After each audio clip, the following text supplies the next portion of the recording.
আৰো একটু ছবি লাগবে।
শাওন মাহ, শাওনৰ প্ৰথম বৃহস্পতিবাৰটোত আমি চণ্ডিকা মন্দিৰলৈ গৈছিলোঁ।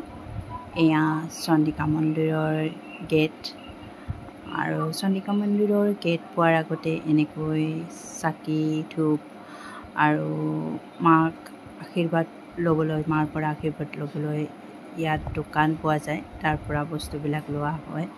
লৈ তাত ভিতৰত সোমাওঁ। আমি সকলোৱে সোমাই প্ৰথমতে চাকি বন্তি জ্বলাই দিয়া হয়।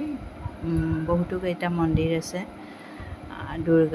দুৰ্গা মন্দিৰ আছে, কালী মন্দিৰ আছে, মা চণ্ডিকাৰ মন্দিৰটো দেৱী মাৰ মন্দিৰ, আৰু তাত গণেশৰ মন্দিৰ আছে, শিৱ মন্দিৰ আছে, এনেকৈ লক্ষ্মী মাৰ মন্দিৰ আছে। তাত চাকি বন্তি জ্বলাই মাৰ আশীৰ্বাদ ল'বলৈ দৰ্শন হ'ব লাগে, লাইন পাতিব লাগে। আৰু তাত এনেকৈ পুখুৰী এটা আছে, তাত কাছো আছে। এনেকৈ মানুহবোৰ আজি চণ্ডিকা দেৱালয়ত অগণন ভিৰ। শাওনৰ মাহ, গতিকে মানুহবোৰ বহু দূৰৰ পৰা আহিছে।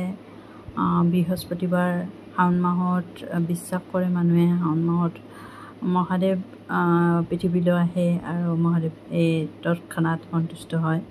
সেইকাৰণে দেৱী মাৰ চৰণত মানুহে আশীষ ল'বলৈ আহিছে বহু দূৰ দূৰণিৰ পৰা। ইমানেই ভক্তৰ ভিৰ যে বহু দূৰৰ পৰা লাইন লাগিব লগা হৈছে, বহু দেৰিলৈকে ৰৈ থাকিব লগা হৈছে। আৰু ভক্তবোৰে অকণো আমনি নলগাকৈ এনেকৈ থিয় হৈ ৰৈ আছে মাৰ আশীষ ল'বলৈ। আমিও তেনেদৰে তেওঁলোকৰ লগত সমানে সমানে এনেকৈ থিয় হৈ মাৰ আশীষ ল'বলৈ ৰৈ আছোঁ। 1 ঘণ্টা 2 ঘণ্টা এনেকৈ লাইনত থিয় হৈ আছোঁ। তাৰপিছত মাৰ আশীষ লৈ আমি ঘৰলৈ আহিছোঁ।